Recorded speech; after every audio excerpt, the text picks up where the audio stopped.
I'd like to begin by thanking the organizers of this fascinating symposium, the Walton Foundation, and Sarah Cash for inviting me to speak today. In 1895, when Frederick Douglass died in his Cedar Hill home in Anacostia, Washington, D.C., a 19-inch statuette of Hiram Power's Greek slave was among his belongings. A photograph of Douglass's home at the time of his death shows the statuette displayed on the piano in the informal West Parlor. In another image from a few years earlier, it peeks out from behind Douglass at his desk in Haiti, where he served as consul general in the early 1890s. The fact that Douglass prominently displayed this Greek slave statuette in his home and took it with him to Haiti marks its importance to him. Yet we have no record of Douglass's thoughts about the statue. What did it mean to Douglass, a man born into slavery who became the greatest orator, writer, and reformer of the American abolitionist movement and a lifelong advocate for the rights of African Americans and women, to own a reproduction of this iconic figure of an enslaved woman? Today, I will approach Douglass's encounter with the Greek slave from two angles. First, I consider the Greek slave as an icon in the public sphere, where Power's large-scale marbles, as we learned there were 6, elicited complex and contradictory responses from the abolitionist movement of the 1850s, of which Douglass was a critical leader. Second, I consider the Greek slave as a specific object in Douglass's home. His statuette is merely one example of reproductions of the sculpture in an astonishing array of media, including prints, calotypes, daguerreotypes, stereoviews, statuettes, and even textiles.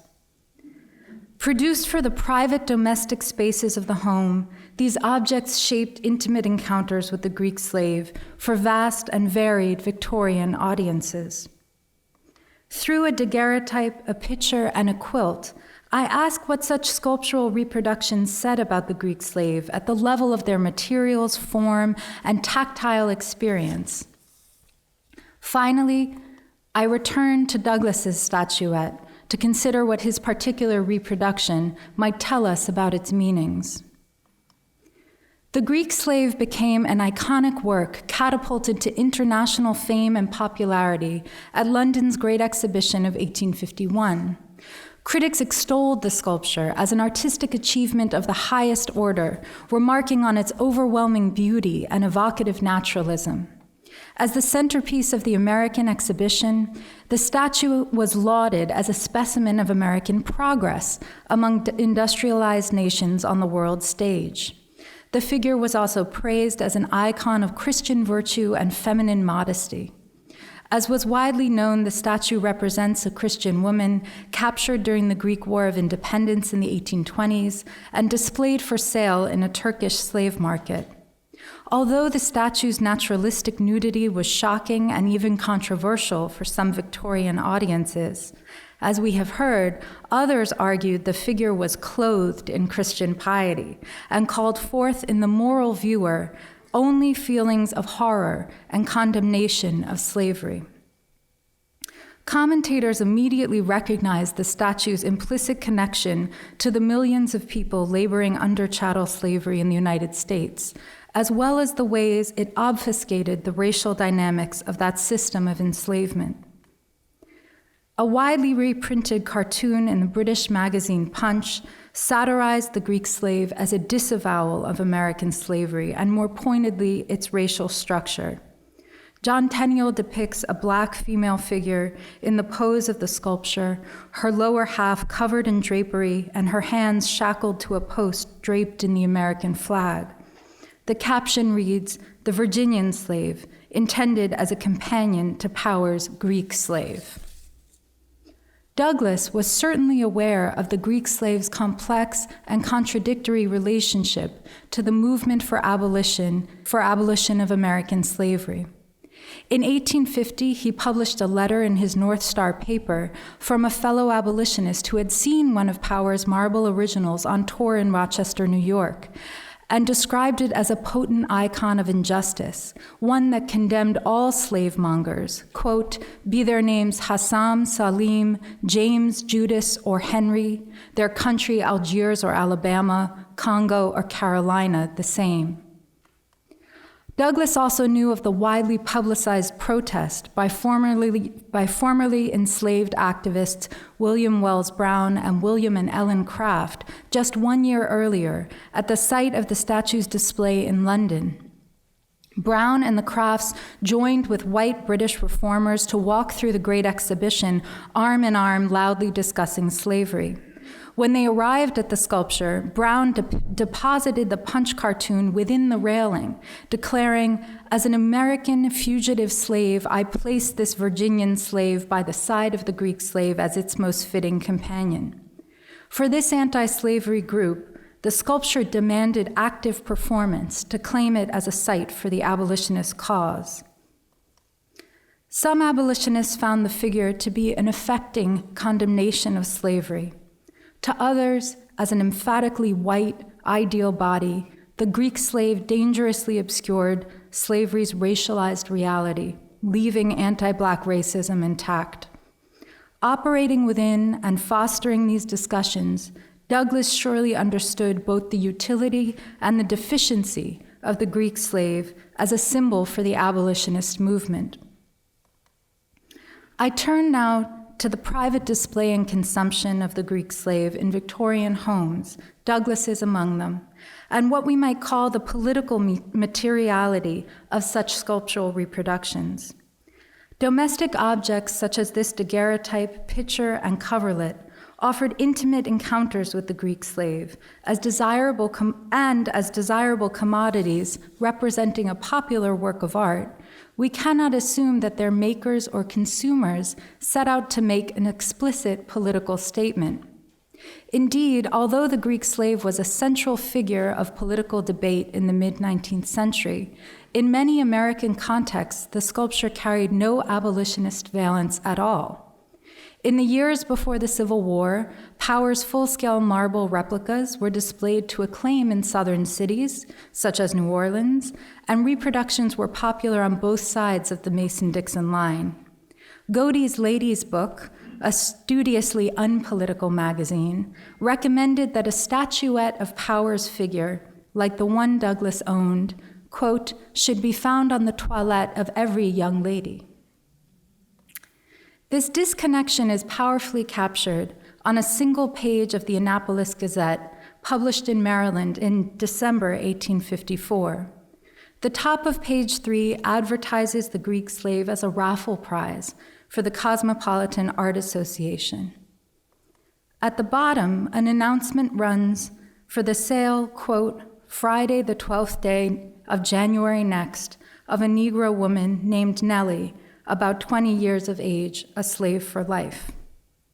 This page demonstrates the profound separation and absolute connection between the circulation of the sculptural body of an enslaved woman and the bodies of real women trafficked as commodities in the American system of enslavement. Whether acknowledged or evaded, in 1850s America, slavery always constituted an inevitable part of the Greek slave's cultural significance. As a group, these domestic objects allow us to see the relationship of the Greek slave to American slavery in different terms than the public discourse around the full-scale replicas.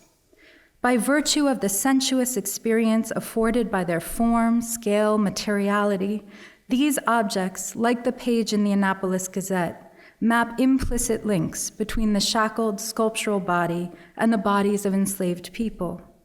The erotics of viewing the daguerreotype, the racialized discourse of purity underpinning the color scheme in the picture, and the celebration of industrial modernity in this coverlet all inflect and illuminate connections between Power's statue and American slavery. The sensational victimization of the figure was central to its appeal in every medium, but forms of intimacy provided by developing photographic technologies could intensify the eroticism of the Greek slave. This delicate daguerreotype is presented in a leather case lined with red silk and framed in gold. Like all daguerreotypes, its polished silver surface is highly reflective, limiting effective viewing angles to a single set of eyes.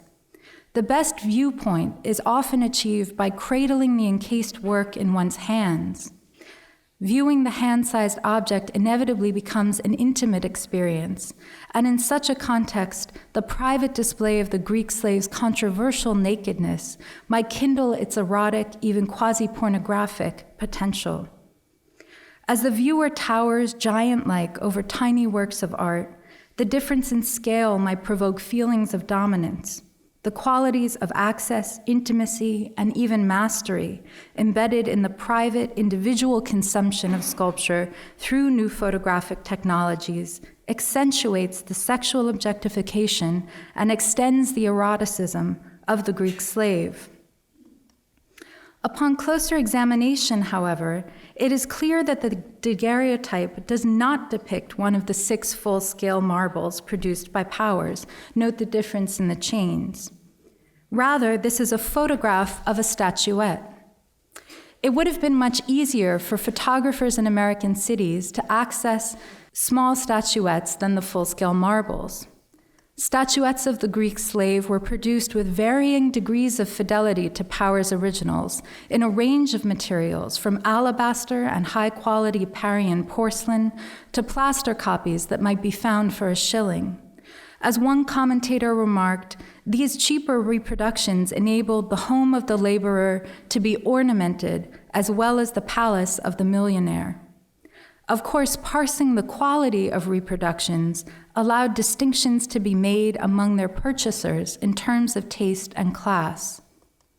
Douglass's statuette, for instance, while cast from a hard porcelain material, is not an especially accurate rendering of Powers' figure, with slight changes to the facial features, hair, and anatomy that render the sculpture a more generic Venus, and suggest that in spite of his financial resources, Douglass did not seek to acquire a particularly expensive reproduction. This cream-colored earthenware pitcher with brown Rockingham glaze from the 1850s presents Powers' statue in a shallow niche outlined with a decorative arch. The niche is unusual because it has been left white in contrast to the rest of the surface. Conventional American Rockingham wares, as you can see in these images, were dipped or splattered in all-over brown glaze before firing. Perhaps the pitcher's design is a reference to the red canopy under which the Greek slave was shown at the Great Exhibition, or the specially designed niches we heard about. However, the figure in its white dome, surrounded by the mottled brown background, is also evocative of Parian statuettes displayed under glass shades in Victorian parlors. These glass shades were a practical method of protecting white statuary from smoke, soot, and pollution, as well as providing aesthetic augmentation. The irony of the decorum of placing a glass shade over a stripped and shackled female figure did not escape novelist Henry James, who remarked that the Greek slave statuettes could be found, quote, so undressed, yet so refined, exposed under little glass covers in such American homes as could bring themselves to think such things right. The picture also underscores the importance of whiteness to the Greek slave, suggesting not only notions of purity and protection, but also racial connotations. The rare design contrasts the colors of cream and dark brown, and in doing so, it emphasizes the racial dynamics of Powers' original sculpture. It allocates pure whiteness to the female figure, separating it from the rich dark color of the rest of the vessel, as if to segregate out and away the brownness of actual enslaved women. A coverlet, sewn by an unknown maker in Kent, England, represents the Greek slave at the center of a matrix of commodities, like the pitcher. A pair of silhouettes of the statue flank the printed floral centerpiece, and the two fabrics notably engage features of the sculpture. On the right, the bright blue curling stripes call to mind the diagonal draping of the chains across the figure. And on the left, the large floral pattern of dark red on red accentuates the anatomy of the sculpture, with petals curving over the breasts and bands marking the waist and knees. Victorian quilt making was a skill practiced primarily by women in the home, yet it engaged and incorporated aspects of the new industrial age.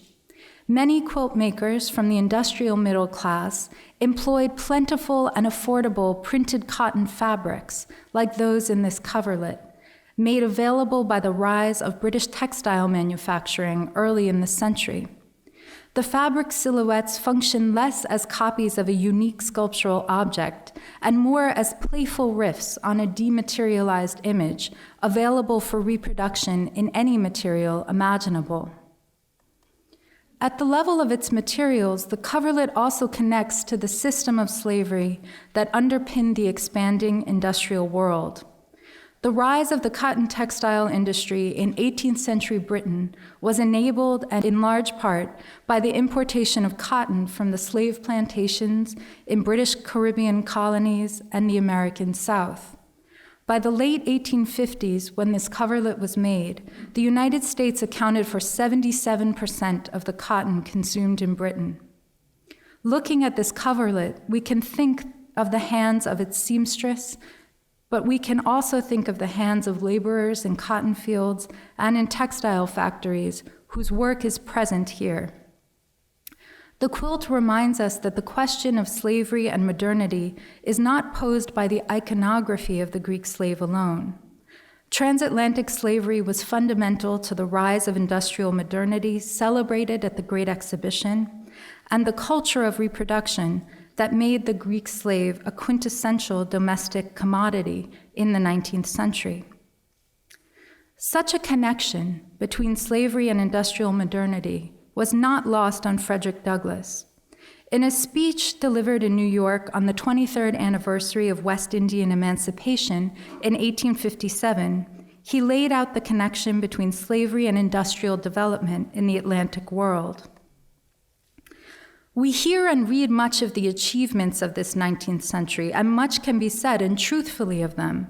The world has literally shot forward with the speed of steam and lightning. Machinery of almost every conceivable description and for almost every conceivable purpose has been invented and applied. 10,000 discoveries and combinations have been made during these last 50 years till the world has ceased to ask in astonishment, what next? For there seems scarcely any margin left for a next. I am not here to disparage or underrate this physical and intellectual progress of the race. Yet men do not live by bread alone. So with nations. They are not saved by art, but by honesty. It is in this view that West Indian emancipation becomes the most interesting and sublime event of the 19th century. It was the triumph of a great moral principle, a decisive victory after severe and protracted struggle of freedom over slavery. By studying Douglass's statuette, I've been able to determine that he did not purchase it at the height of abolitionist responses to the Greek slave in the early 1850s, but at least 2 decades later, when a new version of the sculpture made the manacles more realistic to emphasize the context of American chattel slavery. 3 long, straight, linked bars form the chains between the wrists of this figure, confirming that this statuette is a reproduction of the last full-scale marble that Powers produced and sold to Edwin Wallace Stoughton in 1869. The miniature chain of Douglass's statuette is made of metal and painted to match the figure and attached to small loops on the wrists. Thus, the ceramic body could have been produced to replicate Powers' altered design or manufactured years earlier and refitted with a new chain to reflect the change. Art historians Charmaine Nelson and Vivian Green-Fried demonstrate that the new manacles signaled a deliberate effort to refer to American slavery and its recent abolition, reflecting Powers' own increasingly abolitionist sympathies. Douglass's selection of this particular version indicates that he chose to own the version of the Greek slave that was the most explicit in its reference to the conditions of American slavery. It also tells us that Douglass acquired the statuette at least 6 years after the Emancipation Proclamation of 1863 legally abolished slavery in the United States. And he certainly might have purchased the statuette as a remembrance of the great triumph of freedom over slavery. And yet, for Douglass, who lived until 1895, the struggle for the civil rights of African Americans remained unfinished work. As he explained in his speech in Washington, D.C. in 1886, the promise of liberty remains unfulfilled. He continues, "Lynch law, violence, and murder are as frequent as before, and without the least show of federal interference or popular rebuke. The colored vote has been completely nullified, as if the 15th Amendment formed not part of the Constitution. While I gratefully remember the important services of the Republican Party in emancipating and enfranchising the colored people of the United States, I do not forget that the work is most sadly incomplete. We are as yet a people only half free." Fully aware of the Greek slave as a vexed symbol for the abolitionist movement, perhaps Douglass chose to buy the statuette after that movement had achieved its aim to hold on to the ambiguity and the paradox of, in his words, a people only half free. Thank you.